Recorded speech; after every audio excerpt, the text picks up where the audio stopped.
আল্লাহ তাআলা বলেন, আমি আমার নবীকে বিশ্ব মানব মণ্ডলের জন্য আমি আল্লাহ রহমত স্বরূপ প্রেরণ করেছি। শুধুই কি মুসলমানের জন্য? বলে না, না, মুসলমানের জন্য শুধু না, কাফেরের জন্যও আমার মায়ার নবী ছিলেন রহমত। আমার নবী জমিনে আসার আগে আব্বা হারাইয়া বড় এতিম। মানুষেরা আমেনার ব্যাপারে কটু কথা বলেন। আব্দুল মুত্তালিব আম্মা জান আমেনাকে ডাকালেন, এরে আমেনা বলো। মানুষেরা বলে, তুমি নাকি খুশবু লাগাও, আতর লাগাও, তোমার শরীর থেকে ঘ্রাণ বাহির হয়। আম্মা জান আমেনা কথা না বলিয়া জমিনে একটু থুতু মুবারক ঢালায় দিলেন। আব্দুল মুত্তালিব বলে, আমেনা, তোমার থুতু থেকেও মেশকে আম্বরের ঘ্রাণ পাওয়া যায়, তুমি কি আতর মুখের মধ্যে লাগাও কিনা? আম্মা জান আমেনা বলেন, না না, আমি আতর লাগাই না। যেদিন থেকে আমার সন্তান আমার গর্ভে ঢুকেছে, ওই দিন থেকে আল্লাহর পক্ষ থেকে আমি আমেনার গায়ে একটা আতরের ঘ্রাণ পাওয়া যায়। বলেন সুবহানাল্লাহ।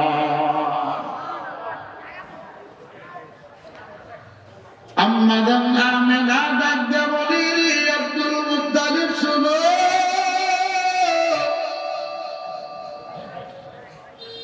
শুধু আমি আমেনার গায়ের মধ্যে আতরের ঘ্রাণ দেয় না,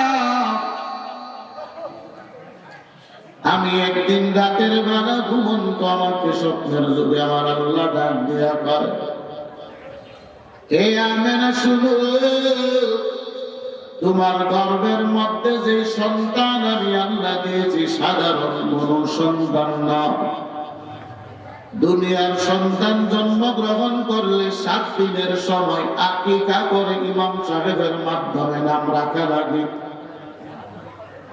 আল্লাহ ডাক দেয়া কয়, আমেনা, তোমার গর্ভে যে সন্তান আমি আল্লাহ দিলাম তার নাম জমিনে আসার পর রাখা লাগবে না। আমি আল্লাহ তার নাম রেখে দিলাম, জমিনে থাকবে মুহাম্মদ, আসমানে আমি আল্লাহর কাছে থাকবে তার নাম আহমদ। চিল্লায় বলেন সুবহানাল্লাহ। এবার আম্মা জান আমেনা ডেকে বলি, আরে আব্দুল মুত্তালিব শুনো, আমার সন্তান যেদিন জমিন আগমন করবে, আমি তাকায় দেখি আমার ঘরের মধ্যে একজন নারী সাদা কাপড় পরিধান করে ঘরের কোনায় বসা। জিজ্ঞাসা করলাম, আপনার পরিচয় কি? ওই নারী ডাকতে বলে, আম্মা জান, আমার আপনি চিনবেন না, আমি হলাম ঈসা নবীর আম্মা হযরতে মরিয়ম। আম্মা জান আমেনা বলেন, আমি আবার ওই পাশে তাকাইলাম, তাকায় দেখি আরেকজন মহিলা বসা। জিজ্ঞাসা করলাম, আপনার পরিচয় কি? বলে মহিলা বলে, আমার আপনি চিনবেন না, আমি হলাম হযরতে মূসা নবীর বোন উম্মে কুলসুম, আপনার সামনে হাজির। এবার আম্মা জান আমেনা তাকায় দেখি আরেকজন মহিলা বসা। নারী বলো, তোমার পরিচয় কি? মহিলা ডাক দিয়ে কয়, আম্মা জান, আমার আপনি চিনবেন না, আমি হলাম ফেরাউনের স্ত্রী হযরতে আসিয়া, আপনার সামনে হাজির। এর শেরপুরের মুসলমান বলো, আসিয়া সাধারণ কোন নারী নাকি দামি নারী? আরো জোরে বলেন, কেমন দামি আসিয়া জানো? ফেরাউন নিজের নিজে খোদা দাবি করে, আনা রাব্বুকুমুল আলা, আমি হলাম সবচাইতে বড় খোদা। ওইদিকে মূসা নবী দাওয়াত দেয় কালিমা লা ইলাহা ইল্লাল্লাহ, মূসা কালিমুল্লাহ, আল্লাহর কালিমার দাওয়াত। ওইদিকে ফেরাউন দাওয়াত দেয়, ফেরাউন সবচাইতে বড় খোদা। ওই আসিয়া ফেরাউনকে মানে না, মুসা নবীর খোদার কালিমা পড়ে ইমানদার হয়ে গেল। ওই আসিয়া একদিন মাথার চুল আশ্রাইতেছি চিরুনি দিয়া, চিরুনি জমিনে পড়ে গেলেন। আসিয়া বিসমিল্লাহ বলে চিরুনি উঠাইলেন। ফেরাউন পিছন থেকে ডাক দিয়া কয়, এরে আসিয়া বলো তুমি কার নাম নিয়ে চিরুনি উঠাইলা? আসিয়া বলেন, আমি আমার মালিক আল্লাহর নবী চিরুনি উঠাইলাম। চিল্লায়া বলেন সুবহানাল্লাহ। ফেরাউন ডাক দিয়া বলে, আসিয়া তোমার মালিক আমি ফেরাউন, বলো তুমি কোন মালিকের নাম নিয়েছো? আসিয়া বলে, ফেরাউন এতদিন আমি তোমার কাছে গোপন রেখেছি, আমি আর গোপন রাখবো না। আমি মুসা নবীর আল্লাহর কালেমা পড়ে ইমানদার হয়ে গেলাম। ওই আল্লাহর নামে আমি চিরুনি জমিন থেকে উঠাইলাম। ফেরাউন বলে, আসিয়া জানো কালেমা পড়ার কারণে তোমাকে হত্যা করা হবে। আসিয়া বলে, হত্যা করে দাও, আমার বিন্দু পরিমাণ কোনো আফসোস নাই যদি আমার আল্লাহ রাজি থাকে। বারবার আমার দিদি আসিয়াকে বুঝাইয়ে আসিয়া বলো, ফেরাউনকে তুমি আল্লাহ মেনে নাও, নয়তো ফেরাউন তোমাকে হত্যা করে ফেলবে। আসিয়া বলেন, না আমি ফেরাউন আল্লাহ মানব না। ওই দিকে মুসা নবী চলে যায়। আসিয়া ডাক দেয়া কয়ে পয়গম্বর, আপনি কি আমার ব্যাপারে কিছু জানেননি? আবার মুসা নবী বলেন, এরে আসিয়া জানি ফেরাউন তোমাকে হত্যা করবে কালিমা পড়ার কারণে। আসিয়া বলে, নবী আপনি বলেন আমার আল্লাহ আমি আসিয়ার প্রতি রাজি বসে আছিনি, যদি থাকে আমি আসিয়া মৃত্যু বরণ করব, কোনো আফসোস নাই। মুসা নবী বলে, আসিয়া আমার আল্লাহ তোমার প্রতি রাজি এবং খুশি। আসিয়া এই কথা শুনিয়া মুস্কি মুস্কি হাসি। ফেরাউন ডেকে বলে, আসিয়া বলো দুনিয়ার মানুষ মরণ সামনে আসলে কান্নার আওয়াজ, তুমি আসিয়া কেন আসো? আসিয়া বলে, হে ফেরাউন তুমি তো অন্ধ, তুমি তো বোকা,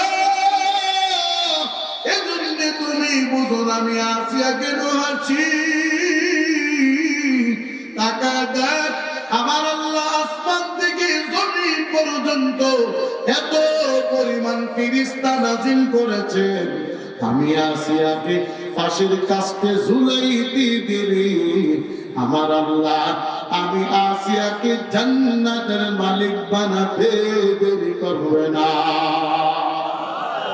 আর আওয়াজ দেবেন না সুবহানাল্লাহ।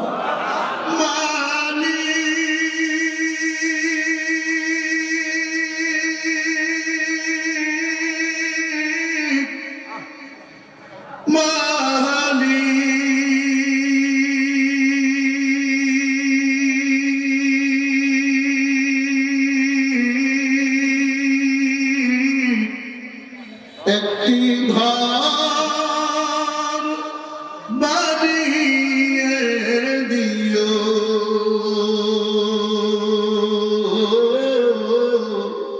একটি ঘর বানিয়ে দিও মালিক, তুমি জান্নাতে তোমার কাছে আমার একটি ঘর বানিয়ে দিও, একটি ঘর বানিয়ে দিও। চিল্লায় বলেন আল্লাহু আকবার। আমরা সবাই ওই জান্নাতের ঘর চাই কি চাই না? কারা কারা চান আল্লাহকে হাত উঠায় দেখান। আল্লাহ সব ভাইকে কবুল করে বলেন আমিন। মুসলমান ইমানদার এবার আম্মা জান দেখতে বলে, ও আব্দুল মুত্তালিব আমি আমার শরীরের মধ্যে আতর দেই না, আমার আল্লাহ এই সন্তানের বরকত আমার দেহের মধ্যে আতরের ঘ্রাণ আমার আল্লাহ দিয়েছেন। আমার মায়ের নবী জমিনে আগমন করলেন। ও শেরপুরের মুসলমান, ভালো করে বুঝো, জমিনে কোন সন্তান যখন আসে মার গর্ভ থেকে, সন্তানের শরীরের মধ্যে রক্ত লাগা থাকে। মার পেট থেকে কলস কলস রক্ত জমিনে বাহির হয়। আম্মা জান আমেনা বলেন, ও মক্কার মানুষেরা শোনো, আমার মুহাম্মদ আমার পেটের মধ্যে ছিল, দুনিয়ার কোন মানুষ বলতে পারবে না, কারণ আমি আমেনা পেট অন্য মহিলাদের মতো উঁচা হয় নাই, সমান ছিল। আমার মুহাম্মদ জমিনে আগমন করেছেন, এক ফোঁটা রক্ত আমার বাগের হয় নাই, মুহাম্মদের শরীরও নাই। আমার মুহাম্মদ জমিনে আসতে দেরি, মালিকের দরবারে সিজদায় পড়ে শুকর আদায় করতে দেরি করল না। শেরপুরের মানুষ বলো, আমগো সন্তানেরা জমিনে আসতে সিজদা করে আগে নাকি কান্না করে? আরো জোরে বলে। অথচ আমার নবী জমিনে আসার সঙ্গে সঙ্গে সিজদা করে শুকর আদায় করছেন না। আরো জোরে বলেন কার? আমরা শুকর আদায় করবো কার? আরো জোরে বলেন। লম্বা ঘটনা। আমার নবী আমার জমিনে আগমন করলেন। ওই বছর তায়েফ থেকে একটা বাহিনী আসছে মক্কা। সন্তানগুলোরে দত্তক নেওয়া হবে। তায়েফের ভাষা ছিল সুন্দর শুদ্ধ ভাষা।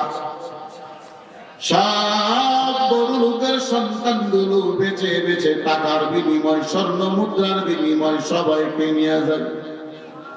আমার মায়ার নবীর ঘরের মধ্যে কেউ যায় না, কারণ আমার নবী বড় এতিম। আমাদের আমেনা চোখে পানি ছেড়ে কাঁদি, কত বুড়া পায়ের আওয়াজ আমি আমেনার কানে আসছে গো। আমি আমেনার ঘরে কেউ আসলো না, কত উটের পায়ের আওয়াজ আমি আমেনা শুনলাম। এমন সময় একজন নারী, যার নাম হালিমাতুস সাদিয়া, আম্মা জান আমেনার ঘরের মধ্যে ঢুকিয়া কয়, আমেনা তোমার সন্তানটা নেওয়ার জন্য আমি হালিমা এসেছি। আম্মা জান কয়, ও হালিমা তুমি বুঝে শুনে আমার ঘরে আসছো, টাকা পাইবা না, স্বর্ণ মুদ্রা পাবা না। হালিমা ডাক দিয়ে কয়, আমেনা তোমার সন্তান যদি পছন্দ ওয়াদা দিলাম টাকার প্রয়োজন নাই, তোমার সন্তানটাকে নিয়ে যাও। আম্মা জান এবার আমার মায়ার নবীর এইভাবে সামনে বাড়ায় দিলেন। নবীজির চেহারা সাদা কাপড় দিয়া ঢাকা ছিল। হালিমা ডাক দেয়া কয়, আমেনা সন্তান দিয়েছো, কিন্তু তোমার সন্তানের চেহারা এখনো দেখাও নাই, একটু দেখাও, যদি পছন্দ হয় আমি তোমার সন্তানটাকে নিয়ে যাব। আম্মা জান আমেনা নবীজির চেহারার উপর থেকে সাদা কাপড়টা সরায় দিলেন। হালিমা চোখের পানি ছেড়ে কেঁদে আর বলে, আমেনা আল্লাহর কসম, এত সুন্দর চেহারার মানুষ আমি জমিনে কোনোদিন দেখি নাই। ও আমেনা তোমার সন্তান আমার পছন্দ হয়েছে, আমারে তুমি দিয়া দাও। চিল্লায় বলেন সুবহানাল্লাহ। বলো তো আমার নবীর চাইতে সুন্দর কেউ ছিল? আরো জোরে বলেন। ওই মিশরের ইউসুফ নবীও ছিল সুন্দর, আমার নবীও ছিল সুন্দর। জুলেখা ইউসুফ নবীর প্রেমে পাগল। মিশরের মানুষেরা ডেকে কয়, হে জুলেখা সাধারণ একটা গোলামের জন্য পাগল হয়ে গেছে। জুলেখা কই, না না, সাধারণ একটা গোলামের জন্য পাগল না। ও বান্ধবীরা, তোমরাও যদি আমার ইউসুফকে দেখো তোমরা পাগল হয়ে যাবা। সব বান্ধবীরা বলে, এ জুলেখা আমাদেরকে একদিন দেখাও, তোমার ইউসুফকে দেখতে চাই। ইউসুফ কেমন? ইউসুফ নবীরে দেখানোর জন্য একটা আয়োজন করলেন, ঘরের ভিতরে সব বান্ধবীরাকে বসালেন, সবার হাতে একটা করে আপেল, একটা করে ছুরি দিয়া বললেন, আমি যখন বলবো তোমরা আপেল গুলো নিজেই নিজে কেটে কেটে আপেল গুলো খেয়ে নিবা। এবার জুলেখা ইউসুফ নবীর ডাক দেয়া কই, ইউসুফ এই ঘরের ভেতর দিয়ে তুমি হাঁটো। ইউসুফ নবী ঢুকলেন, আর জুলেখা বলে, ও বান্ধবীরা তোমাদের আপেল গুলো কেটে নাও। সবাই আপেল কাটতে লাগলেন। ওইদিকে ইউসুফ নবীর চেহারার দিকে তাকাইলেন, এত সুন্দর চেহারা ইউসুফ নবী। এই সুন্দর চেহারা দেখিয়া বান্ধবীরা আপেল কাটি নাকি হাতের আঙ্গুল কাটে কিছুই বলতে পারে না। এবার ইউসুফ নবী চলে গেলেন। জুলেখা ডাক দেয়া কয়, সবার যারা যারা আপেল গুলো খেয়ে নাও। টাকা দেখে একজন আপেল কাটে না, প্রত্যেকটা নারী নিজের হাতের আঙ্গুল গুলো কেটে ফেলেছে। এর বান্ধবীরা বলো, হাতের আঙ্গুল গুলো কেন কাটলা? সব নারীরা বলে, ইউসুফ এত সুন্দর সুন্দর চেহারা দেখে আমরা হাত কেটেছি নাকি আপেল কেটেছি বলতে পারি না। আম্মা জান আয়েশা বলেন, ও মক্কার নারীরা শুনো, ইউসুফ নবীরে দেখার পরে মিশরের নারীরা নিজের হাতের আঙ্গুল কেটেছে। আল্লাহর কসম, আমার নবীরে যদি তারা দেখতো, তারা কলিজা পর্যন্ত কেটে ফেলতো। ও মক্কার নারীরা শুনো, আমার নবী কত সুন্দর। আমি আয়েশা রাতের অন্ধকারে আমি একটা সুই হারায় ফেললাম। আমার ঘরে আগুন নাই, আমি সুইটাকে তালাশ করে পাই না। আমার নবী ইশারের নামাজ আদায় করিয়া আমি আয়েশার ঘরের দরওয়াজায় দাঁড়াইলে নবীজি দাঁড়াইতে দেরি, নবীজির চেহারা সৌন্দর্যের মাধ্যমে আমি আয়েশার সুইটাকে তালাশ করে পাইতে দেরি হয় না। এ মুসলমান বলো, আমরা দামি নবীর উম্মত নাকি কম দামি নবীর উম্মত? আর জোরে বলেন, আমার নবী কইরে উম্মত শুনো, আমি নবী যেমন দামি, আমার উম্মতেরাও হাসরের ময়দানে হবে দামি। আমার উম্মতেরা জান্নাতি না ঢোকা পর্যন্ত অন্য নবীর উম্মতেরা জান্নাতে ঢুকতে পারবে না। ওই নবীর বিরুদ্ধে আমার বাংলাদেশে কিছু কাদিয়ানের দলের আমার নবীর নবী মানে না, তারা বলে নবী শেষ নবী না। আমার আল্লাহ বলেন, মা কানা মুহাম্মাদুন আবা আহাদিন মির রিজালিকুম ওয়ালাকিন রাসূলুল্লাহ ওয়া খাতামান নবীয়্যিন। আল্লাহ বলেন, আমার নবী তোমাদের যুবকদের পিতা নয়, আমার নবী হলেন আমি আল্লাহর প্রেরিত রাসূল। আমার নবী শেষ নবী, নবীর মাধ্যমে আমি নবুয়তের দরওয়াজা বন্ধ করে দিলাম। আর নবী আসবে না। যারা বলে আমার নবী শেষ নবী না, তারা বিনা দলিলে তারা কাফের, কথা ঠিক কিনা? কাদিয়ানি কি? আরো জোরে বলেন। যারা কাদিয়ানিরে কাফের বলবে না, তারাও কাফের, কথা ঠিক কিনা? এ মুসলমান বলো, নবীর মহব্বত, নবীর ভালোবাসা অন্তরে থাকার দরকার আছে কি নাই? আমার নবীর একজন সাহাবী সাদ সালামি, কালো মানুষ, চেহারা বড় কালো, বিবাহ করতে পারে নাই। নবী ডাক দেয়া কই, সাহাবী তুমি কি বিবাহ করবা? সাহাবী বলে, নবী আমার এত কালো চেহারা, টাকা নাই, ঘর নাই, বাড়ি নাই, কেমনে বিবাহ করব? নবী আবার কাগজের মধ্যে লিখে দিলেন, যাও মদিনার সবচাইতে বড় লোক, মদিনার সবচাইতে বড় সুন্দরী, যার নাম হলো হৌরে গিলমান, মদিনার সবচাইতে সুন্দর রমণীর কাছে তুমি বিবাহের প্রস্তাব নিয়ে যাও। সাহাবী কালো গরিব ওই নারীর আব্বার কাছে বিবাহের প্রস্তাব নিয়ে গেল, একটা চিঠি ধরায় দিলেন, নেন আপনারে নবী চিঠি দিয়েছে। চিঠির মধ্যে লেখা, আমি মুহাম্মদ সাল্লাল্লাহু আলাইহি ওয়াসাল্লাম তোমার কাছে চিঠি পাঠাইলাম, তোমার মেয়ের বিবাহের জন্য সাহাবীকে পাঠাইলাম। ওই সাহাবী তাকায় দেখি চেহারা বড় কালো, ডাক দিয়া বলি তোমার টাকা পয়সা চিনি বাড়ি ঘর চিনি বলে কিচ্ছু নাই, কেমনে বিবাহ করবা? তারাই দিল যাও তোমার কাছে বিবাহ দেব না। পিছন থেকে মেয়েটা শুনে ফেললেন, দৌড়ে আব্বার কাছে এসে বলে আব্বা জান সাহাবী কেন আসলেন? বলে তোমার বিবাহের প্রস্তাব নিয়ে মদিনা বড় বড় বড় বড় ধনাঢ্য ব্যক্তি তার সন্তানের বিবাহের প্রস্তাব দেয়, আমি ফিরা দেই সাধারণ একজন গরিব, ঘর নাই বাড়ি নাই, চেহারা সুন্দর না, আমার কাছে বিবাহের প্রস্তাব নিয়ে আসছে। মেয়েটা বলে আব্বা জান প্রস্তাব কে পাঠাইলো? বলে মুহাম্মদ নবী পাঠাইলো। মেয়েটা বলে আব্বা জান আপনি আমাকে কোথায় বিবাহ দেবেন, কেন দেবেন? বলে তোমার শান্তির জন্য সুখের জন্য বিবাহ দেব। মেয়েটা ডাক দিয়ে বলে আব্বা জান দুনিয়ার শান্তি ক্ষণস্থায়ী, আমার নবী প্রস্তাব পাঠাইলেন তার সঙ্গে যদি বিবাহ দাও আমার চিরস্থায়ী জিন্দেগি হবে শান্তির ঠিকানা। বলেন সুবহানাল্লাহ। এই কথা বলে আপনাদের কি বলেছে? আপনি ওই সাহাবীকে ফিরে নিয়ে আসেন। পিছন থেকে দৌড় শুরু করলেন, সাহাবী ও নবীর দরবারে হাজির। নবীকে বলে নবী আমার আপনি প্রস্তাব দিলেন, কুরে গিলমানের আব্বা প্রস্তাবকে প্রত্যাখ্যান করলো। এই কথা বলতে দিদি কুরে গিলমানের আব্বা সামনে হাজির হতে দেরি না। ও নবী আমার আমি ভুল করেছি, আমার মেয়ে তার সঙ্গে বিবাহ দেব।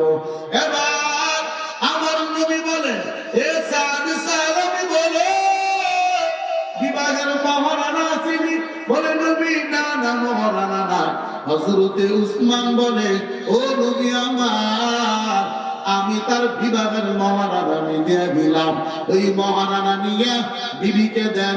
এবার ওই মেয়েটা আব্বারে বলে আব্বা আপনি কিছু টাকা দেন আমাকে ধার হিসাবে, ওই সাত সালামিকে দেন, সে আমার মহারানার জন্য কিছু টাকা থাকবে, বাকি টাকা দিয়া আমার জন্য মার্কেট করবে, নিজের কাপড় কিনা হবে। ওই সাহাবী আবার 400 দিরহাম নিয়ে বাজারের দিকে রওনা হলেন। 300 দিরহাম হলো মহারানা, 100 দিরহাম তার অবশিষ্ট থাকে।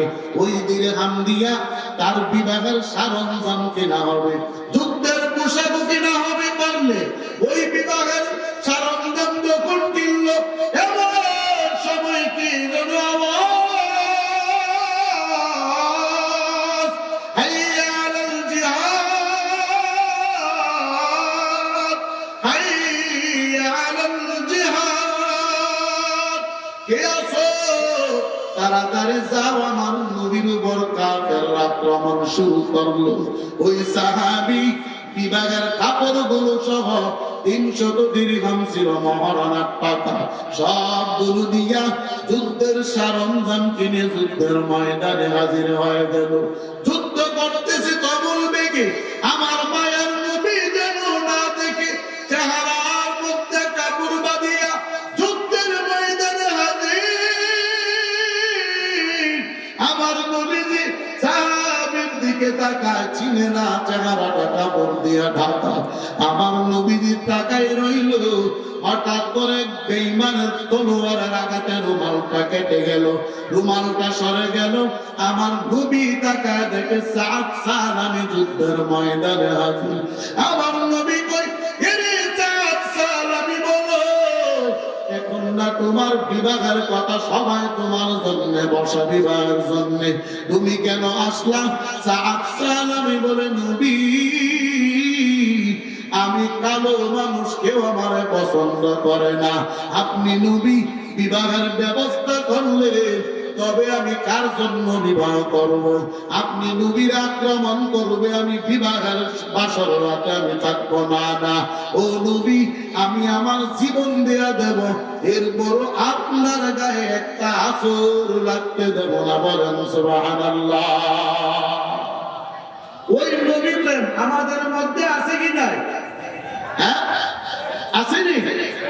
কেমন তো আছে দেখলেই বোঝা যায়, দাড়ি সব প্লেনছি, কথা ঠিক কিনা? দাড়ি রাখা নবীর সুন্নত। দাড়ি রাখা কি আরো জোরে বলে? তো নবীর সুন্নত যদি না মানি তো নবীর আশেক হবে কেন? আল্লাহর নবী বলেন, হে উম্মত, যদি জান্নাতে যেতে চাও নামাজের প্রয়োজন আছে, কোরআন পড়ার প্রয়োজন আছে কি নাই? আরো জোরে বলেন। সবাই কোরআন পড়তে জানেননি, সবাই তো জানি না। আসরের ময়দানে জবাবদিহিতা করা লাগবে। আমার নবী কই, যারা কোরআন ধরলো তারা দামি, আল্লাহ তাদেরকে দামি বানায় দেবেন। দেওবন্দের ইতিহাস একটা কিতাব, তার মধ্যে একটা ঘটনা পড়লাম। এক গ্রামের একজন কৃষক, সাধারণ মানুষ, মূর্খ মানুষ, পড়তে জানে না, দুনিয়া থেকে বিদায় হয়ে গেলেন। এলাকার মানুষেরা রাস্তায় দাঁড়ানো একজন আলেমের সন্ধানে। ওই জমানায় তো এত আলেম ছিল না, ঘরে ঘরে আলেম। এখন তো আলহামদুলিল্লাহ সিদ্দিকিয়া হামকা শরীফের উসিলায় আমাদের ঘরে ঘরে ঘরে ঘরে আলেম পাওয়া যায়, কথা ঠিক কিনা? আসেনি নাই? শেরপুরে আলেম আসেনি? হ্যাঁ, আওয়াজে বোঝা যায় আলেম কম। হ্যাঁ, আওয়াজে বোঝা যায় আলেম কম, জাহেল বেশি। আলেম আছে কি নেই? আল্লাহ ওয়ালা আছে কি নেই? সারাদিন রাস্তার পাশে দাঁড়ানো একজন আলেমের সন্ধানে লাশটাকে কাফন পরানো লাগবে। হঠাৎ করে তাকায় দেখে একজন আলেম গাড়ি দিয়ে কোথায় যেন যায়, সবাই সামনে দাঁড়ালেন। ও আলেম সাহেব, আমাদের এলাকার একজন কৃষক দুনিয়া থেকে বিদায়, আমরা তো গোসল করাইতে জানি না, জানাজাও জানি না। আপনি যদি একটু সহযোগিতা করেন আমাদের উপকার হয়, আমরা লাশটাকে দাফন করতে পারি। আলেম বলে, না না, আমার সময় বড় কম, আমার অফিসে যাওয়া লাগবে, সময় নাই। সবাই বলে, হুজুর অনুরোধ আপনি একটু নামেন। এবার হুজুর সাহেব নামলেন, ওই লাশটাকে গোসল করাইয়া কাফন পরাইয়া জানাজার ইমামতি করলেন। হুজুর বলে, আমি চলে যাই। সব মানুষেরা বলে, হুজুর না, আপনি দাফন করে দিয়ে যান, কারণ কবরে রাখার সময় মাথা কোন দিকে থাকবে, পা কোন দিকে থাকবে আমরা জানি না, কোন দোয়া পড়া লাগবে জানি না। হুজুর এবার সবার কথার অনুরোধে ওই মূর্খ মানুষটাকে কবরের মধ্যে রাখলেন, আবার দোয়া পড়লেন, মিনহা খালাকনাকুম ওয়া ফিহা নুঈদুকুম ওয়া মিনহা নুখরিজুকুম তারাতান উখরা। এবার উপরে বাঁশের চামানা দিলেন, উপরে দুইটা ছাটাই দিয়া মাটি দিয়া দাফন করে চলে গেলেন। অফিসে যাওয়ার পর তাকায় দেখে পকেটে একটা গুরুত্বপূর্ণ কাগজ ছিল, কাগজটা তালাশ করে পায় না। আল্লাহর গোলাম, কাগজ বড় গুরুত্বপূর্ণ, জন্য আবার তালাশ করতে করতে ওই গ্রাম পর্যন্ত চলে আসছে, কাগজটা পায় না। এলাকার মানুষ কি ডাক দেয়া কয়, ও এলাকার মানুষেরা শোনেন, আপনাদের উপকার করতে গিয়ে আমার বড় ক্ষতি হয়ে গেল। কি ক্ষতি হলো বলেন? আমার একটা কাগজ আমি হারায় ফেলেছি মনে হয়। আমি যখন লাশটা রাখার জন্য নিচের দিকে ঝুঁকলাম, আমার পকেট থেকে কাগজটা মনে হয় কবরে পড়ে গেছে।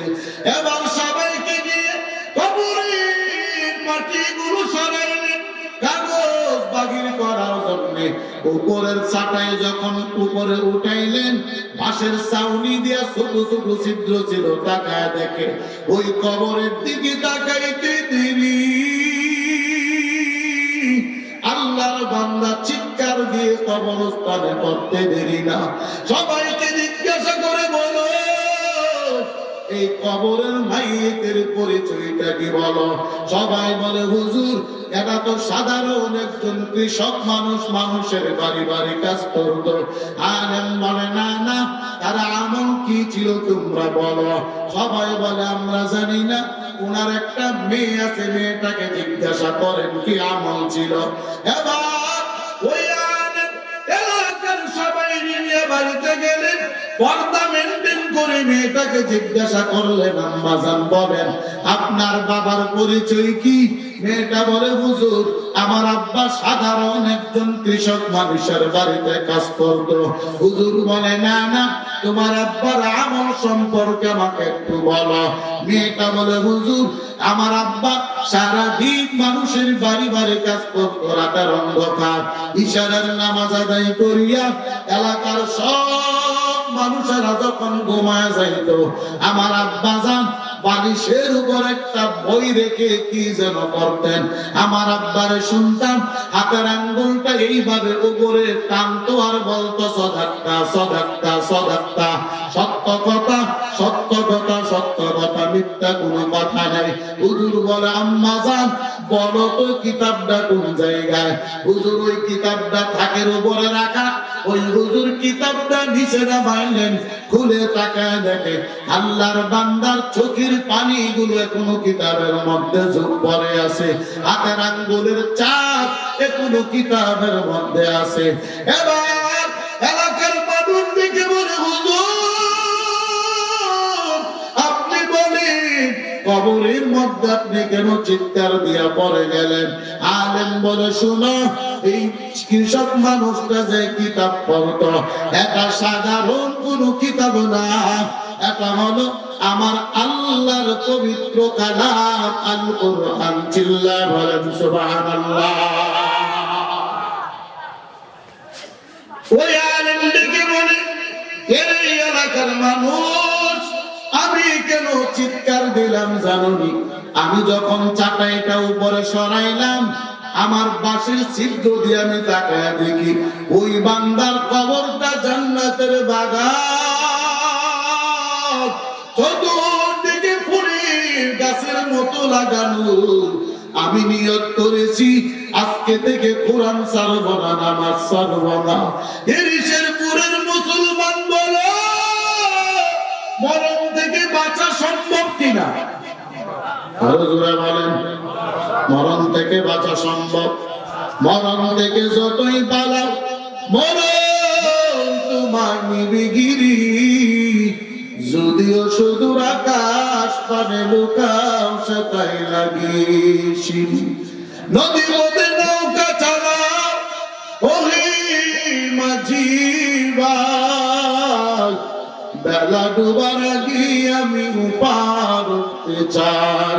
ডুবে গেলে মেলা রে আর উঠে না, ভেঙ্গে গেলে মেলা রে আর জমে না। নদীর পার ভাঙে ওপার ঘুরে, এই তো নদীর খেলা। নদীর পার ভাঙে ওপার ঘুরে, এই তো নদীর খেলা। সকাল বেলার দনির তুই ফকির, সন্ধ্যা বেলা সকাল বেলার ধনির তুই ফকির, সন্ধ্যা বেলা। চিল্লা বলেন আল্লাহু আকবার। এশরপুরের মুসলমান বলো, আমার আল্লাহর ওই ক্ষমতা আছে কি নাই? আরো জোরে বলেন। সকাল বেলা ফকির, বিকাল বেলা বাদশা বানানোর মালিক কে? আরো জোরে বলেন। আমার নবীর কলিজার টুকরা ফাতেমা রাদিয়াল্লাহু তাআলা আনহা রাতের অন্ধকার ঘরের মধ্যে ঘুমায় রইলেন। এমন সময় স্বপ্নের যুগে দেখি আমার নবী ফাতেমার ঘরের মধ্যে কি যেন তালাশ করে। ফাতেমা ডাক দিয়ে বলে, আব্বা জান আপনি কি তালাশ করেন আমার ঘরে? নবী কয়, ফাতেমা আমি তোমারই তালাশ করতেছি। ফাতেমা বলে, আব্বা জান কেন? বলে, তোমার একটা সুসংবাদ দেওয়ার জন্য তোমারে তালাশ করি। ও আব্বা জান কি সুসংবাদ দিবে? নবী কয়, ফাতেমা আজকের সেহরির খানা খাইবা তুমি আলীর সঙ্গে, আর সন্ধ্যার ইফতারি করবা আমি নবীর সঙ্গে জান্নাতে। চিল্লা বলেন সুবহানাল্লাহ। ফাতেমা একটা মুস্কি হাসি দিলেন, কারণ নবীজি ইন্তেকালের পরে ফাতেমা কোনদিন মুখ দিয়ে হাসি দেয় না। ফাতেমা বড় দুঃখ পেয়েছেন নবী জমিন থেকে বিদায় হওয়ার কারণে। ওই ফাতেমাকে আমার নবী কয়, ফাতেমা সেহরির খানা খাইবা, আলীর সঙ্গে ইফতার করবা, আমি নবীর সঙ্গে জান্নাতে। ফাতেমা সেহরির খানা পাকাইলি, আলীর সঙ্গে সেহরির খানাটা খাওয়ার পর আলী কয়, ফাতেমা আমি চলে যাই নামাজের জন্য মসজিদে, আপনিও নামাজ আদায় করেন। ফাতেমা নামাজ আদায় করলেন, আলীও নামাজ আদায় করে জান্নাতুল বাকি কবরে গিয়ে জিয়ারত করলেন। বাড়িতে আসার পর ফাতেমা প্রতিদিন সকালবেলা সেই জায়গায় নামাজ পড়ে ওই জায়গায় আসলেন। তাকে দেখে ফাতেমা নাই, আলী বড় পেরেশান হয়ে গেলেন, কি ব্যাপার আমার ফাতেমা এত তাড়াতাড়ি নামাজের জায়গা ছাড়ে না, আজকে ফাতেমা আলী তালাশ করতে করতে তাকায়া দেখে রান্না করে ফাতেমা বসা। রান্না করে বড় একটা পাতিল, পাতিলের মধ্যে গরম পানি বসাইলো। ফাতেমার হাতে অনেকগুলো আটার খানির রুটি বানানোর জন্য বসা, পাশে হাসান হুসাইন আলীর কাপড়গুলিও রাখা। আলী জিজ্ঞাসা করে, ফাতেমা বলে এত রুটি কার জন্য বানাও? আমিও রোজা, তুমিও রোজা, এত রুটি কার জন্য তুমি বানাও? এত কাপড় কেন তোমার সামনে? এত পানি কার জন্য তুমি গরম করো? ফাতেমা চোখের পানি ছেড়ে কান্না করে আর বলে, এরে আলী, রাতের বেলা আমার আব্বা জান আমাকে স্বপ্ন দেখাইলেন, এরে ফাতেমা আজকের সেহরির খানা খাইবা আলীর সঙ্গে, ইফতার করবা আমি নবীর সঙ্গে জান্নাতে। এরে আলী, আমার আব্বার স্বপ্ন মিথ্যা হতে পারে না। এর অর্থ হলো আমি জোহরের পরে ইন্তেকাল করে আব্বার কাছে চলে যাব। এরে আলী, তুমি বলো আমি ফাতেমা যদি ইন্তেকাল করি, কে আমি ফাতেমার গোসলের জন্য গরম পানি করে দেবে তোমাকে? এরে আলী বলো, আমি ফাতেমা ইন্তেকাল করলে কে তোমার ইফতারের রুটি বানায় দেবে? এরে আলী বলো, আমি ফাতেমা ইন্তেকাল করলে কে আমার হাসান হুসাইনের কাপড়গুলো দগ্ধ করে দেবে? এই কথা ফাতেমা বলেন, আমি চোখের মধ্যে পানি। ফাতেমাও কাঁদে, আলীও কাঁদে। এমন সময় হাসান হুসাইনের ঘুম ভেঙে গেল, মায়ের কাছে দৌড়ে আসলেন, আম্মা জান আপনি কেন কাঁদেন? ফাতেমা ধমক দিয়া দিলেন, গেল আলীর কাছে।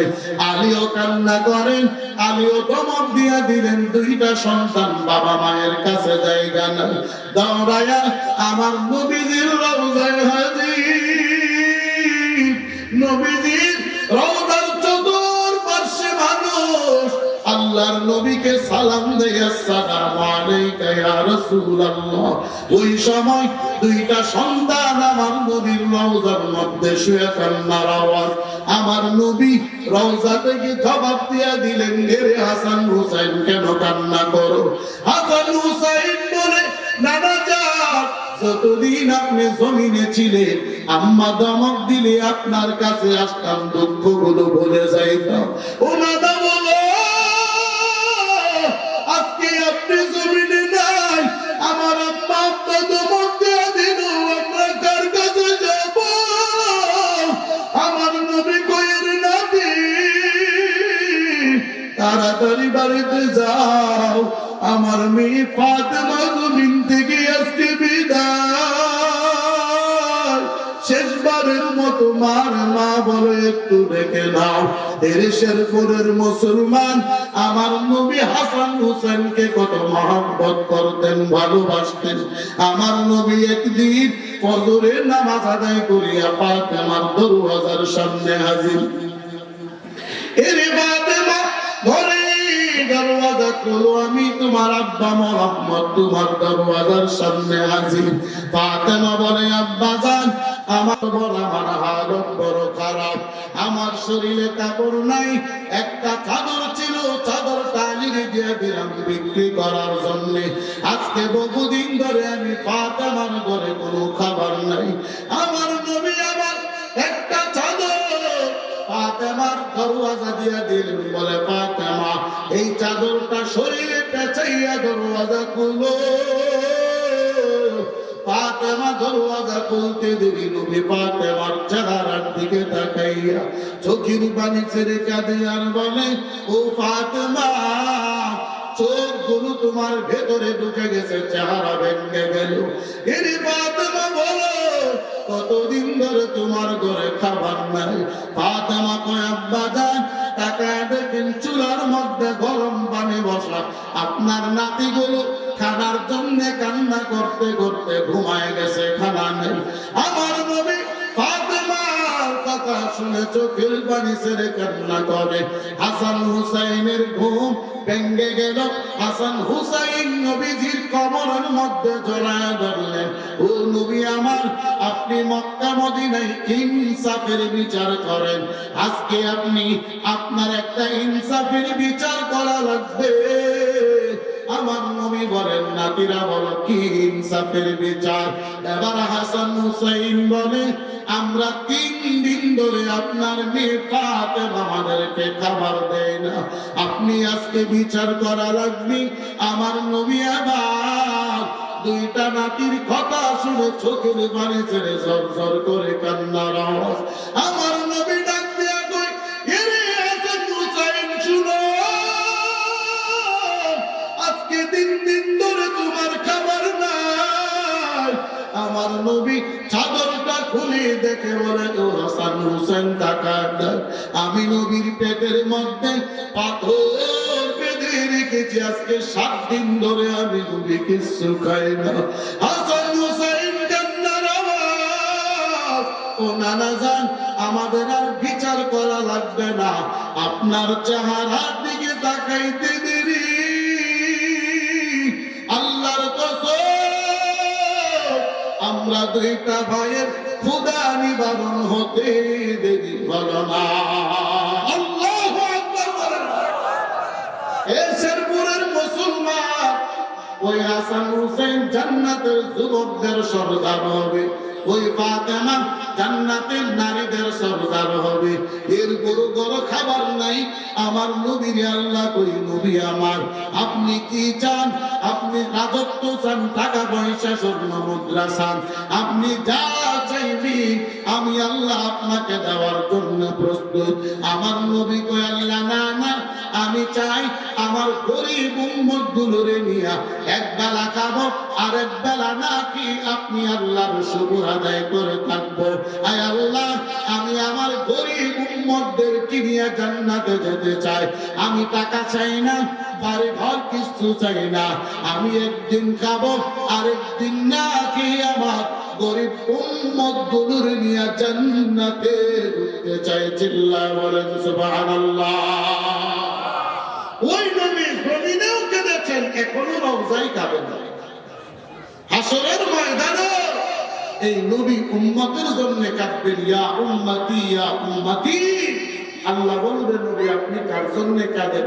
নবী বলবেন, আল্লাহ আমি কাঁদি আমার গুনাহগার উম্মতের জন্য। চিল্লায় বলেন আল্লাহু আকবার। আমরা ওই নবীজির রওজায় যাইতে চাই কি চাই না? কারা কারা চান একটু হাত আল্লাহকে দেখান তো। সবাই যাবেন মদিনায়? কবে? মরার আগে না পরে? হ্যাঁ,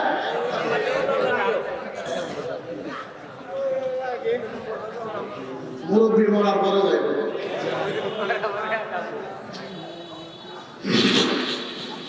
মরার আগে নাকি পরে?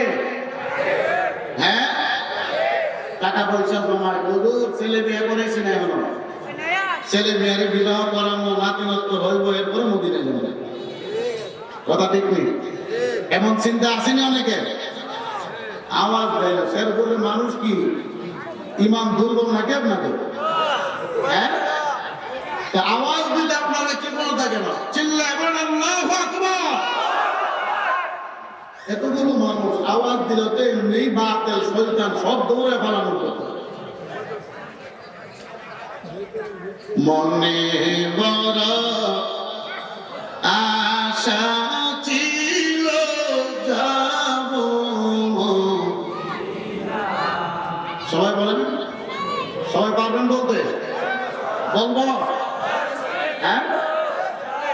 আওয়াজে বোঝা যায়, বলার দরকার নাই, জোরে আওয়াজ শুনতে হবে। বলবো আমি অসুস্থ মানুষ, এই 10 দিন ধরে আমার কোনো ঘুম নাই। আমার জাফর আহমদ ভাই যান, আপনাদের শেয়ার করি, আমি 1 সপ্তাহ ধরে দৌড়াদৌড়ি। এই যে এখন বয়ান দিচ্ছেন বাজে বাইরে 2:30 বয়ান শেষ করে আমার ব্রাহ্মণবাড়িয়া যায় অথবা ঢাকা যাবে, সকাল 8টা-9টার আগে তো যাওয়া সম্ভব না। কবে ঘুমাবো, আবার কবে মাহফিলে যাবো। গত পরশুদিন আপনাদের শ্রীবর্তী মাহফিল করে যাইতে যাইতে সকাল 7টা বাজছে বাড়িতে। প্রতিদিন সারা রাত গাড়ির মধ্যে থাকতে হয়, ঘুম নাই, খাবারও নাই। আপনারা তো বছরে একদিন পীর সাহেবের এখানে আসেন, আমরা তো প্রতিদিন 5 মাস লাগাতার প্রোগ্রাম করতে হয়, গলার অবস্থাও খারাপ। আল্লাহু আকবার। বলবো আরো যদি বলেন বলবো, কারণ আপনারা তো নবীরা আসেন, কথা ঠিক কিনা? আমরা কি আমাদের বোঝা যায় ফেরাউনের আসে কেউ আছে মনে হয়? আমরা কার আসে? সবাই আমার সাথে আওয়াজ দিবেন, যখন আমি হাত ইশারা দেবো আপনারা বলবেন। হাত দিয়া দেওয়া লাগবে না, বলবেন শুধু, পারবেন তো ইনশাল্লাহ? মনে বড় আশা ছিল যাব মদিনা, সালাম আমি করব গিয়ে, সালাম আমি করব গিয়ে নবীজির রওজা।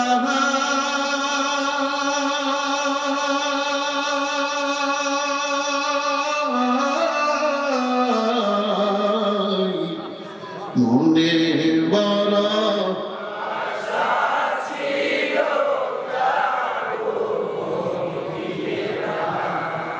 মনে বড় আশা ছিল। যাদের জবানে আওয়াজ নাই বুঝবেন তাদের ভিতরে নবীর মহব্বত নেই, কথা ঠিক কিনা বলেন? সবাই বলেন মনে বড়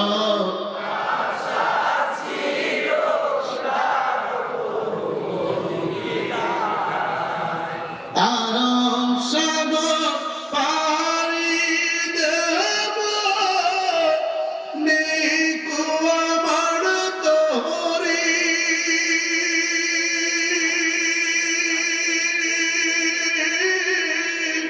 পাখি নই যে উড়ে যাব, ডানাতি ভর করি। আরব সাগর পাড়ি দেব, নিকো আমার তরি, পাখি নই যে উড়ে যাব, ডানাতি ভর করি। আমার আশায় আছে সম্বল নাই, আশায় আছে সম্বল নাই, করি কি উপায়।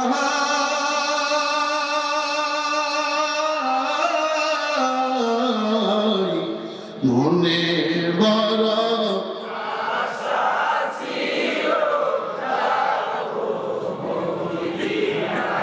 অনেকেই বলে না, অনেকে আওয়াজ দেয় না, এতগুলো মানুষ আওয়াজ দিলে তারও বিকট আওয়াজের কথা।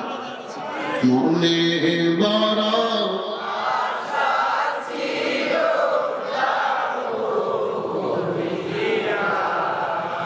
খারাপ লাগতেছে, খারাপ লাগলে বলবো না।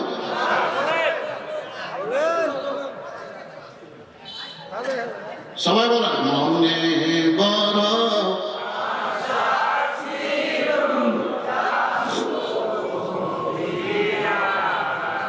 সালাম আমি করব গিয়ে, সালাম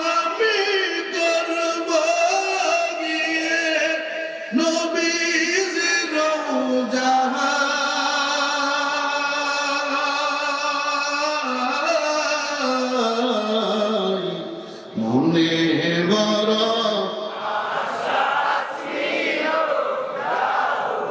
মাশাআল্লাহ, আমার এখন আওয়াজ বাড়ছে, ইনশাআল্লাহ আরো বাড়বে আওয়াজ। মনে বড়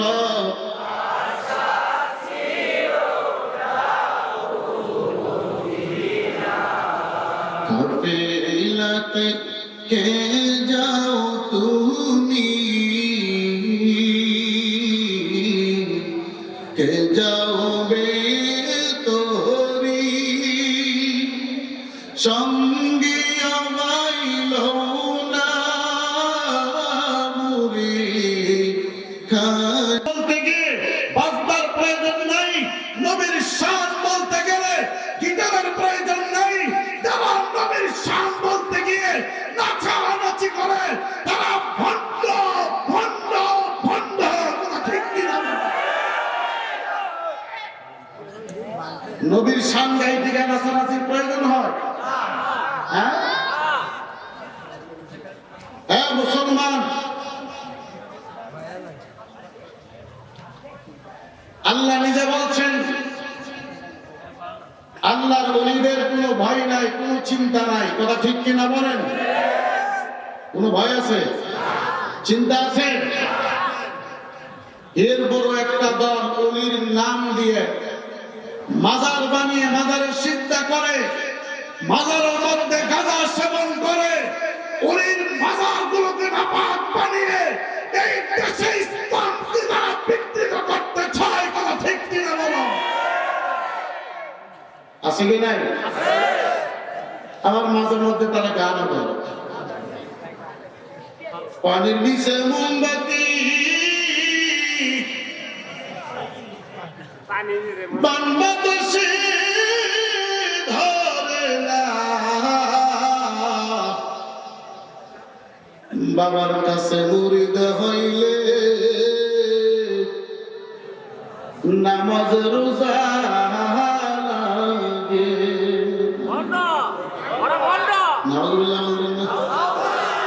বাবা তোমার দরবারে সব পাগলের খেলা, অনেক রকম পাগল দিয়া মিলাইছো মেলা। বাবা তোমার দরবারে সব পাগলের খেলা। কথা ঠিক কিনা? আসেনি? বাবার মাদারা পাগল আসেনি? মাথার মধ্যে দেখবেন চুলগুলো জট লাগাইয়া লাগাইয়া লাগাইয়া লাগাইয়া বনের একটা গোলা বানাইছে। কথা ঠিক কিনা? এ বাজার আপনার মাথার চুল জট লাগানো বলে হুজুর গোসল দেয় না কেন? দেন না বলে সাধনা করি। কি সাধনা করেন বলেন? বলে আল্লাহর সাধনা। নামাজ পড়েননি বলে না না, রোজা রাখেননি বলে না, গোসল করেননি বলে না। তো আল্লাহর সাধনা করেন কেমনে? গাঁজা খাননি বলা হয়। ঠিক কিনা? গোসল না করে, নামাজ না পড়ে, সিজদা যদি আল্লাহর না করে, রোজা না রাখে, বলো তো আল্লাহর সাধনা করা যায় নাকি শয়তানের সাধনা করে? কথা ঠিক কিনা? দেশের মধ্যে কত নাম লেমটা বাবার মাজার, কুত্তাশার মাজার আসেনি? রোজা বলেন এই যে আজকে আপনাদের খানকা, কত সুন্দর কোরআনের আয়োজন, কত সুন্দর বয়ান, প্রত্যেকটা আলেম কোরআনের কথা বলতেছে।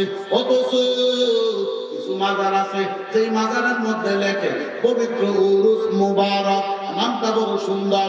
ভেতরে গেলে দেখা যায় 12টা পর্যন্ত ওয়াজ, 12টার পরেই মমতা জাফর গান। কথা ঠিক কিনা? আছে কি নাই? উরুসের মধ্যে গান আছে নি? আরো জোরে বলেন, আসেনি? আমাদের দেশে নাই, অভাব নাই। অধিকাংশ মাজারের মধ্যে উরুসের মধ্যে গান হয়, গানের বড় বড় বড় বড় স্টেজ বানায়। মুসলমান আমি বলি, যদি আল্লাহর ওলি হও, আল্লাহর ওলি হইলে গানের প্রয়োজন কি? আল্লাহ তো বলছেন আলা ইন্না আউলিয়া আল্লাহ লা খাউফুন আলাইহিম ওয়া লা হুম ইয়াহজানুন। আল্লাহর ওলিদের কোনো ভয় নাই, কোনো চিন্তা নাই, কোনো পেরেশানি নাই। তুমি গান গাইবা, তুমি গাঁজাও খাওয়াইবা। কিছুদিন আগে দেখলাম লালন শাহ ফকিরের মাজারের মধ্যে পুরুষের অনুমতি আনার জন্য গেল ডিসি মহোদয়ের কাছে। ও ডিসি মহোদয়, পুরুষের অনুমতি দেন। ডিসি বলল দিলাম। একজন দাঁড়ায় কয় শুধু পুরুষের অনুমতি দিলে চলবে না, গাঁজা খাওয়ার অনুমতি লাগবে। নাউজুবিল্লাহ বাড়তে দেবেন। আমার কাছে কোনো ভিডিও আছে না মোবাইলে, গাঁজা খাওয়ার অনুমতি চাই। বোঝা গেল ওই মাজারের মধ্যে যারা যায় সবগুলো গাঁজা খুরিয়া বা খুর ভণ্ড, কথা ঠিক কিনা? বহরমপুর ব্রাহ্মণবাড়িয়াতে ডাকে কে আছো নেশাখোর, চলো যাই বহরমপুর, কথা ঠিক কিনা? কারা ডাকছে? আরো জোরে বলেন। বলে নাই তো কে আছো নামাজ বলা, চলো যাই বহরমপুর। গান গাইছে কে আছো নেশাখোর, চলো যাই বহরমপুর। বোঝা গেল যারা বহরমপুরে যায় প্রত্যেকটা নেশাখোর আব্বা খোর, কথা ঠিক কিনা? আমগো খানকার মধ্যে সিদ্দিকিয়া খানকার মধ্যে গান হয়নি, আরো জোরে বলেন। নাচানাচি হয়নি, মমতা আসেনি। তো সুন্দর আয়োজন, ভালো ভালো পীর সাহেব, আল্লাহ ওয়ালাদের অভাব নাই। ও আমরা তো আল্লাহওয়ালার কাছে যাইতে চাই না, ভালো পীরের কাছে যাইতে চাই না। আমরা যাব ওই পীরের কাছে যেই পীর নারী দিয়া পা শরীর টিপায়, কথা ঠিক কিনা? আছে কিনা? যে পীর সাহেব মহিলা দেয় শরীর টিপায়, আসেনি? মহিলাকে মুরিদ বানানো পীরের জন্য হারাম। কারণ মহিলার জন্য সবচেয়ে বড় পীর হলো তার স্বামী, তার আব্বা আম্মা, তার শ্বশুর শাশুড়ি। যেই মহিলারা পীরের কাছে মুরিদ হয় স্বামীর খেদমত করে না, শ্বশুর শাশুড়ির খেদমত করে না, কারণ তার খেদমতের জায়গা হলো ভণ্ড পীরের মাজার, কথা ঠিক কিনা? এ মুসলমান, শেরপুরে আছে ভণ্ড পীরের মাজার আছে। আমাদের ব্রাহ্মণবাড়ে হলো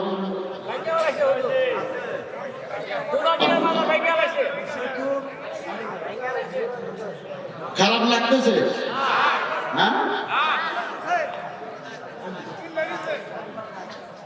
মুসলমান ইমানদার আল্লাহর নবী বলেন যারা হক্কানি আল্লাহ ওয়ালার কাছে যাবে ওই আল্লাহ ওয়ালারা জান্নাতের দিকে নেবে, আর যারা ভণ্ডদের কাছে যাবে, গাঁজাখোরদের কাছে যাবে, তারা তাদেরকে জাহান্নামের দিকে নেবে, কথা ঠিক কিনা? দেশে অনেক পীর আছে যে পীরের দাড়িও নেই, আছে কিনা? আসেনি? আরেক পীর আছিল দেশে, তোর নাম কি জানবি? হ্যাঁ, নিজের নিজের নবী দাবি করতো, ফাতেমার বিয়ে করছে দাবি করতো। মুসলমান, এজন্য আমরা সতর্ক থাকা দরকার, ভণ্ড পীর থেকে বাঁচা দরকার। কারণ যে একটি ভণ্ড পীরে ধরছে, ওই ভণ্ড পীরে হাসরের ময়দানে আল্লাহ জিজ্ঞাসা করবে তোমার কাছে শেরপুরের এই মানুষটা মুরিদ হয়েছে, ভণ্ড পীর গ্রামের চিনি না, আমি আর কিনা চিনি না, অথচ উরুষের সময় তো রে আব্দুর রহমান একটা মহিষ দেওয়া লাগবে না উরুষে, আছে কি নাই?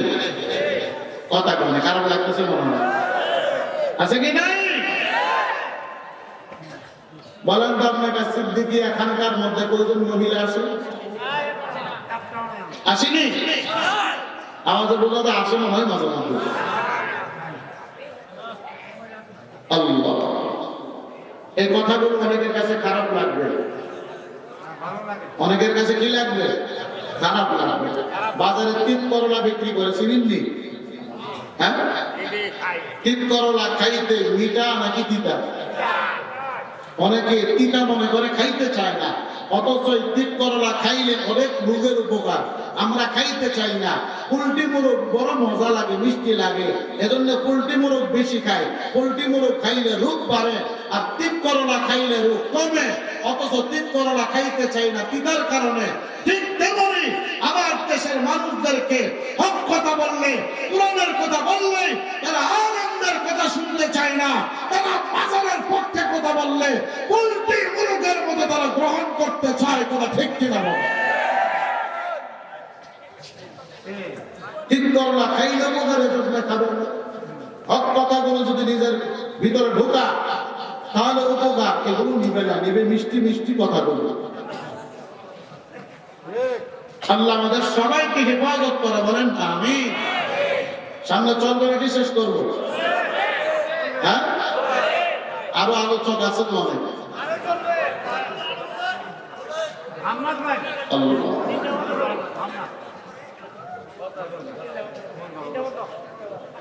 মুসলমান ইমানদার কি আপনার কথা বলে বয়ান করা যাবে?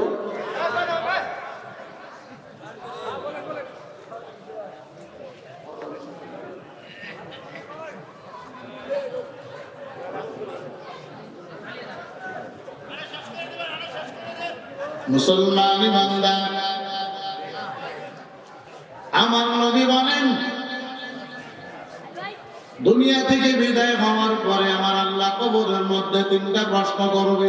ওইটা প্রশ্ন আরো যারা বলেন, ওইখানে মনে হয় ইংরেজি প্রশ্ন করা হবে। কি করা হবে? রবের পরিচয় দাও, ধর্মের পরিচয় দাও, দিনের ধর্মের পরিচয় দাও, নবীর পরিচয় দাও। আল্লাহর নবী বলেন কবরে তিনটা প্রশ্নের জবাব যদি না পারো কবরটা জাহান্নাম, পারলে জান্নাত। কবরের পরে এরপরের ধাপ হলো হাসরের ময়দান, বড় ভয়ঙ্কর। হাসরের ময়দানে লম্বা সময় দাঁড়া থাকতে হবে, জাহান্নামের আগুন বারবার হুঙ্কার দেবে, হাল মিন মাজিদ, আয় আল্লাহ খবর দেন। বারবার হুঙ্কার দেবে। শেরপুরের মানুষ দৌড়ায় যাবে কিশোরগঞ্জের দিকে, পিছন থেকে জাহান্নাম দাওয়া করবে। কিশোরগঞ্জের মানুষ দৌড়ায় শেরপুরের দিকে আসবে। শেরপুরের মানুষ জিজ্ঞাসা করবে তোমরা দৌড়াও কেন? বলে আমাদের সামনে জাহান্নামের আগুন, তোমরা দৌড়াও কেন? বলে পিছনেও জাহান্নামের আগুন। চতুর্পার্শ্ব থেকে গেল জাহান্নামের আগুনগুলো বারবার হাসরের ময়দানে গ্রাস করতে চাইবে। আল্লাহ বলে ও ফেরেশতা জাহান্নামকে ফেরাও। বান্দারা বলবে মালিক হিসাবের কাজ আপনি শেষ করিয়া নেন, ওই তো জাহান্নাম দেন, নয়তো জান্নাতে দেন। হাসরের ময়দানের ভয়ঙ্কর আযাব সহ্য করতে পারতেছি না। মাথার উপরে সূর্য, প্রচন্ড তাপ।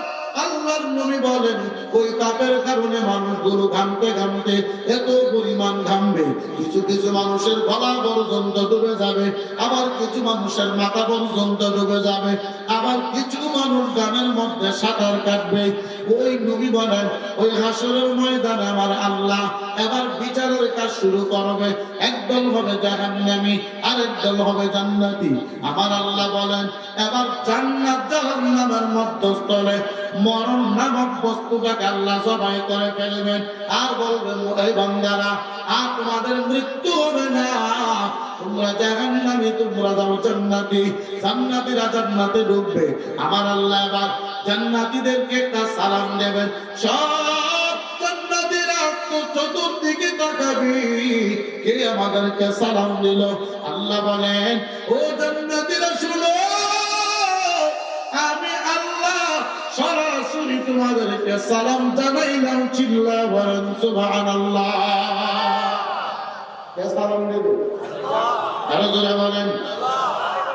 এবার আল্লাহ জান্নাতের ভিতরে দুইটা দল বানাবে। দুইটা দলের মধ্যে একটা দল থাকবে আলেমদের দল, আরেকটা দল থাকবে সাধারণ পাবলিকের দল। যারা সাধারণ তাবলীগ ওয়ালা, নামাজি ওয়ালা, মুমিন মুত্তাকি যারা, তাদেরকে এক দল বানাবে, আলেমরা হবে আরেক দল। আল্লাহ জিজ্ঞাসা করবে ও শেরপুরের মানুষেরা বলো তো আমি আল্লাহ যা নিয়ামত ওয়াদা করেছিলাম পাইছুনি? সবাই বলবে হ্যাঁ পাইছি। এবার আলেমদেরকে জিজ্ঞাসা করা হবে ও শেরপুরের আলেমরা বলো আমি আল্লাহ যা ওয়াদা করেছিলাম তোমরা তা পাইছুনি? আলেমরা বলবে না না পাই নাই। আল্লাহ বলে একদল বলে পাইছি, তোমরা বলো পাইছি না। কারণটা কি? কি পাও নাই বলো? আলেমরা বলবে আয় আল্লাহ মদিনার মসজিদে আপনার নবী সাহাবায়ে কেরামকে বলেছিলেন ও সাহাবায়ে কেরাম আকাশের দিকে তাকাও, বলো তো পূর্ণিমার চাঁদ তোমরা দেখতে পাও কিনা? এবার মসজিদের সাহাবায়ে কেরাম বলেছিলেন ও নবী আমরা দেখতে পাই। আমার নবী বলেন জান্নাতি যারা যাবে সবার সামনে আমার আল্লাহ এমন ভাবে উপস্থিত হবে পূর্ণিমা চাঁদের চাইতেও সুন্দর ভাবে আল্লাহকে দেখা যাবে। চিল্লায় বলেন সুবহানাল্লাহ।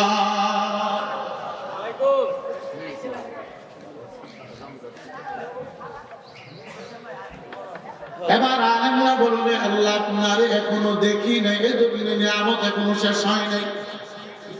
তো আল্লাহর আমরা দেখতে চাই কি চাই না? আরো ধরে বলেন, আওয়াজও বোঝা যায় না, দেখার দরকার নেই। সবাই হাত তুলে বলেন, আল্লাহরে দেখতে চাই কি চাই না? আল্লাহর সালাম দিতে চাই কি চাই না? আল্লাহ আমাদের সবাইকে জান্নাতের মেহমান বানায় দেখ, বলেন আমিন। হুজুর চলে আসছেন, আমি আর দীর্ঘায়িত করতে চাই না। যদি আল্লাহ পাক আবার রিজিকে দেয়, ইনশাআল্লাহ আমরা সময় আলোচনা শোনাবো।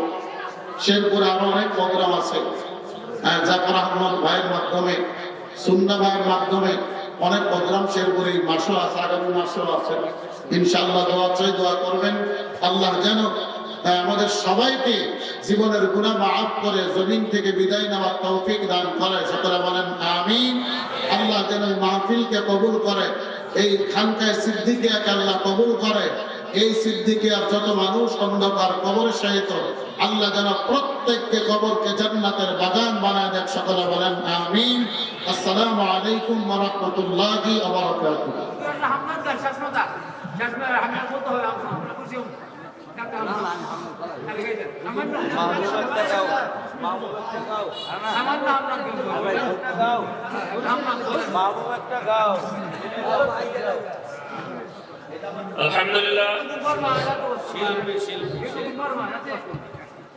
আলহামদুলিল্লাহ,